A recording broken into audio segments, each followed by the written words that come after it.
Okay. You're live, everybody.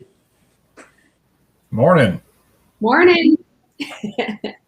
We readiness. Today we are joined by Mr. Sam. I'm gonna let him tell us a little bit about himself because he's amazing. And so, Sam, take it away. Well, good morning. My name is Sam Carey, and I'm a retired firefighter. I spent about 38 years on the job and another year as a volunteer. So I learned as a volunteer pretty quickly. I wanted to get paid to do the job. I enjoyed it a lot more when there was a paycheck coming in. So I've been working with different groups over probably the last 25, 30 years. Realized pretty quickly getting into the job that there's quite a few things that happen during this job that kind of can catch you at a disadvantage and take you aback if you're not prepared for it. And as a young firefighter coming into it, the resources really weren't available there to help you out in some of those difficult calls that we dealt with. And a lot of times the fire officers that were there, as grizzled and well seasoned as they were, they expected us to be that way immediately. So we didn't have the resources that they had and the tenure that they had to be able to adapt to some of that. So some of the calls that we go on, some of the things that we deal with are sometimes difficult to deal with and to handle. So one of the most important resources we found out pretty quickly at the fire station, even though we didn't realize it at the time, were our peers. And coming back and having those kind of resources was invaluable in my career as a young firefighter. Even though we weren't very touchy-feely and we didn't come back and say that this is what we needed, we kind of knew about it whenever we sit around the kitchen and the table in the fire stations, and we would sit down for a meal. Things would come up, topics would come up. And that's one of the great resources we had as firefighters and public safety, is having a support group that's built in there as a family. I know you hear that a lot as, especially as firefighters, that they're our second family. And those peer resources that we have, it's like another family. You don't really realize it until they're not there, that you probably are missing something. So being able to sit down and talk with each other and discuss the day-to-day things that we deal with, whether it was family issues or whether it was finding a way to make a car payment or trying to find a part-time job to be able to make a little extra money so we could feed our children that never stop eating. That was really important to us, but we didn't really realize how much stress that was putting on us each day. And as we were going throughout those days dealing with those things from time to time, and it wasn't until we possibly had a critical incident that happened at the firehouse on a call that we went to that we realized how much stress we were really under. Mm-hmm. So that became very evident that peers are a big, big part of what we need. Absolutely. So we Sam, how have you seen that process started as a young firefighter, that process evolve for you? Quite a bit. I mean, it's been subtle. Initially there was really not much to it at all. It was simply a matter of, if you had a coworker there at the firehouse that you really trusted, and I had that person growing up in the fire station, that there was a firefighter that joined about the same time that I did, and we grew up through the fire department ranks together. We promoted together. We worked together. So I knew that I could him to talk about something that was particularly not working well for me, or that, maybe a call we'd gone on, we could sit down and, say, man, that was kind of a unusual call that we just went on there. And so we'd have the opportunity to do that. And then we had resources also, at home, your family. You don't ever want to bring those kind of things home to your family. But I was fortunate to have a wife at home that was willing to give me space and time, even though I didn't know what it was that was bothering me. She didn't kick me out of the house and tell me to grow up. She told me, I'm here for you if you need anything. So it was a good support group, and I really didn't realize it. It wasn't until later on when I started getting some training on what was actually happening that I began to understand that the processes that I was trying to deal with alone would be much better if I had somebody I could talk to. And even if it was just somebody just to, sit down and spend some time with and not even really talk about the call, just be with another person. Yeah. How important, Sam, do you think that education is in getting people to use peer support? Because we talk about that a lot in our classes. Yeah, it's really important because, the culture in public safety, not just firefighting, but police and also EMS and even dispatch, is that, you've just got to be hardened. You can't let these things affect you. And if you do let them affect you, that you're somehow less than a firefighter or less than a police officer. And we know that that's not true. It's just hard to accept whenever there's somebody all the time. Just suck it up and deal with it. Don't let your emotions show. Don't let your weaknesses show, especially when you're in a firehouse. That's one thing you learn real quick as a rookie when you're in a firehouse, that if you have a weakness, that's something that gets exploited pretty quickly, generally by pranks and other things that go on there. Yeah. If you're afraid of spiders, you can bet that there'll be a spider in your bed every night when you go to bed at the fire station. So we kind of held those things back, but we've learned through education that we're not alone. Each call is different, and each person handles these things differently.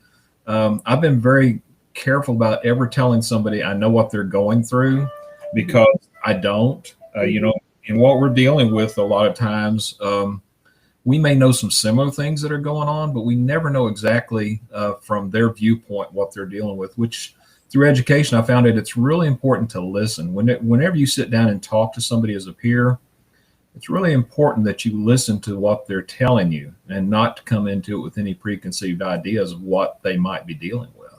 Yeah. So the education part was extremely important. And it's not like you have to get a PhD in it. Yeah. We have a lot of doctors that have this information that can help us navigate through some of those things. But just having a good working knowledge of what we need to be dealing with and what we need to be looking out for our own mental health is important. So with that being said, and I think this is because I completely agree with you. It's common sense, right? That being there for each other, listening and allowing someone to walk through some of that is relatively common sense and showing your support. But we are in a place now where people are on phones all the time. The firehouses have changed. The structure of the firehouses have changed to where there's pods, and we talk about this all the time. People come back from calls and they go to their own pod and get on their phone or watch TV or something else. And so it's much less of a community environment that it used to be. How do you think that affects the peer support process?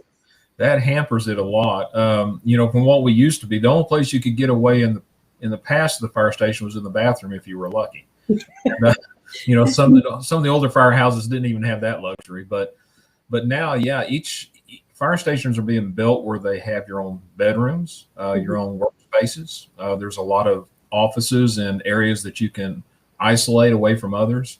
Where before we'd all come back and we had a common room or a common area that we all navigated to and stayed there. And it was easier for us to keep an eye on each other and to work through some of those issues. But now you've got the privacy and you go back to your area and you isolate, which is, unfortunately, with COVID has been necessary in a lot of ways, but it's been used to the extreme. And I'm afraid we're losing that companionship and family that we had at the fire station because of those isolations. Yeah. And what's the difference, do you think, between, because I know you've worked a lot with the police side as well, both professionally and then also in CISM support. What do you think the difference is in how peer support can be used in the fire side versus the police side? Well, in the fire side, we're grouped together and we work as a team together. And not that police don't do that, but the police officers a lot of times are isolated in their vehicles by themselves all day long. Mm-hmm.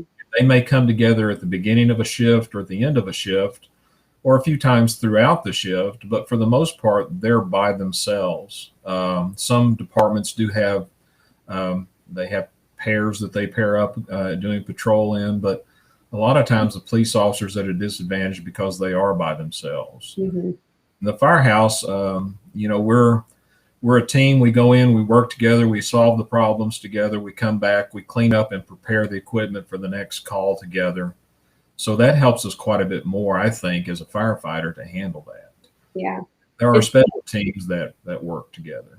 Yeah, it definitely seems that police have to work a lot harder to get peer support in. Like, it has to be a very conscious effort and approach for them, where it kind of fits more naturally into the fire environment. For sure. Yeah, it definitely does. And, you know, again, as a police officer, you've got a lot more pressure on you regarding the day-to-day interaction with people. Usually as a firefighter, when we're called in there, they wanted us there. They needed us there to solve a problem or to help with a problem. Yeah. And with police officers, they're generally enforcing some type of rule or law, and a lot of people don't like that. Yeah. Which kind of means they probably need the peer support even more. you know what I mean? Yeah. When somebody is saying, I love firefighters, and the police officers are standing over there and saying, what are we? You know, we're here too, helping out. But, you know, I certainly appreciate police officers. I know that I don't know why anyone in this day and time would want to be a police officer. But I thank God that there are people that do want to be police officers. Isn't that the truth? Yeah. I'm so glad of that. I know that there's a lot of good ribbing goes on between us and the police department. And they love the fact that we have recliners that we can deal with sometimes throughout the day. And that makes them love us so much more. So. Yes. Yeah. Yeah. We were talking at, I can't remember what department it was the other day. It may have been Grand Prairie. But the chief came in and he said, you know, every time I talk to my rookies nowadays on this police side, every time I talk to the rookies nowadays, I tell them I have a tremendous amount of respect for your choice and your decision to come and serve your community like this, because that's not an easy decision to make right now, you know, because you're under a lot of stress and a lot of pressure, you know, which I think the peer support side of that is so dang important if we can find a good way to approach it to help mitigate some of that stress for them and build that camaraderie and that just peer union to be able to mitigate some of the stuff that they go through. So I think the education piece in that is so important, because you have to believe in it, especially nowadays when you can isolate so easily. You've got to believe in what that does for you in order to want to use it. And then so if you don't understand kind of the physiology of what it does for you, and then just socially being able to have that support to help brainstorm and work through some of the problems that you face, then you tend to just isolate more and you don't get that, you know? So I think it's so important that people understand the value in it and use it that way. Yeah, usually, you know, for firefighters, we have, from the time we receive an alarm until we get on scene and deal with whatever issues going on, we usually have the luxury of putting together and formulating a plan together as a group. You know, especially with good communications inside the fire trucks now, we can talk to each other, and the officers will let the firefighters and the driver know what we're looking at when we get there. As we do the size up, we've got a group that we can come to a consensus there and take care of the problem. Whereas the police officer a lot of times arrives by themselves. Yes. They have to deal with and formulate and think of what's going on by themselves and make split decisions that, you know, sometimes are not in the best, received the best way. And, you know, in dealing with that, there's a tremendous amount of pressure on somebody dealing with that and trying to take care of that issue. So it's very important for someone to understand what's going on and to recognize when you're reaching that limit where you might need to do something to help take care of yourself. Yes. Yes, completely. I know for what we see in the fire service, you know, the team members that we build is kind of like a trust, and putting it into fire department terms, you know, a trust is really strong as long as all the members are in place. Yeah. And they're joined together and they're holding together. And if one of those members fails, the trust becomes weaker. And depending on how many of those that you fail out on that, you could have total failure of not just the individual, but the group also. Yes. Yeah. So police officers a lot of times don't have the luxury of being in a truss. They have to be a beam. Yes. Making that beam really strong and understanding, you know, what it can do and what it can't handle is very important. And education is about the best way to do that. Yeah, I agree. One of the things be kind of the last thing before we wrap up, but you talked a little bit about the difference between being able to sit at the table and talk about the family stuff, that how am I going to food in their my home and house, right? Versus a critical incident. And I think the peer support process is a little bit different on both of those. So can you speak to that a bit, and then we'll kind of wrap things up? Yeah, on the day-to-day stuff, we just have crap that we have to deal with, and that's just part of life. Whether you've lost your power at your house and you still have to go to work, and now you're leaving your wife and your children, or your spouse and your children at home in a cold environment, and you're going to a fire station because we had two of those families here in our house last week with the ice storm because their husbands were firefighters and they didn't have them at home. that puts a tremendous amount of pressure on a person going to work before they ever get a call. Yeah. Knowing that their family is sitting there shivering and hopefully finding something to eat or some way to stay warm. Yeah. And when you get to the firehouse, you get a call, and that call could be something as devastating as a fatality, where somebody is trapped in a burning building, and you're trying to make a difference, and you get there on scene, and you've got people yelling at you and screaming at you to get in the house, save that person. I know I saw it on TV. I know that y'all can go into anything, and they always bring them out, and they always live. And then when you come out and that person didn't live, there's a tremendous amount of guilt and pain that comes with not being able to successfully save someone. Yeah. And then getting back to the fire station, we have the ability to talk to each other at that point and rework everything.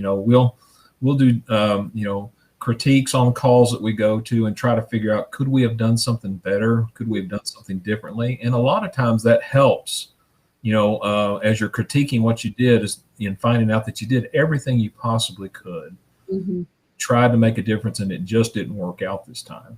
Yeah. And that way, it really is a good peer support system, just doing a critique on a call by coming back and trying to work through those problems. So the critical calls, the traumatic calls that we have, do add up, and you've got to find a way to put those in perspective and to try to keep those two layers, the critical stress from coming into it, and getting to the point where the day-to-day stressors don't conflict too much so that you lose control. Yeah, we call it being able to come into a critical event with a clear plate. Like, how do you manage your chronic stress? And peer support's a big part of that. Like you said, how do you manage your chronic stress? So that when you do walk into that critical incident, because you will, as first responder, like there's no question, how do you walk into that with a clear plate so you can grow from it on the other side versus live in it and possibly end up with PTSD or whatever the case might be, right? Yeah, and the peer support is a real big part of that for the chronic stress. Mm-hmm. We get to talk to each other about our families and things that we're dealing with all the time, and it is a huge help.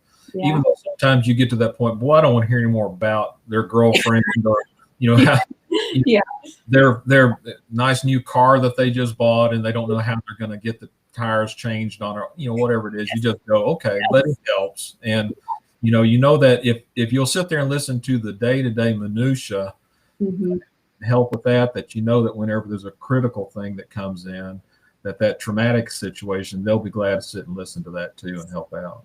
Yeah, for sure. Oh my gosh, I love it. Thank you so much. Anything else, Erica, want to add before we jump off?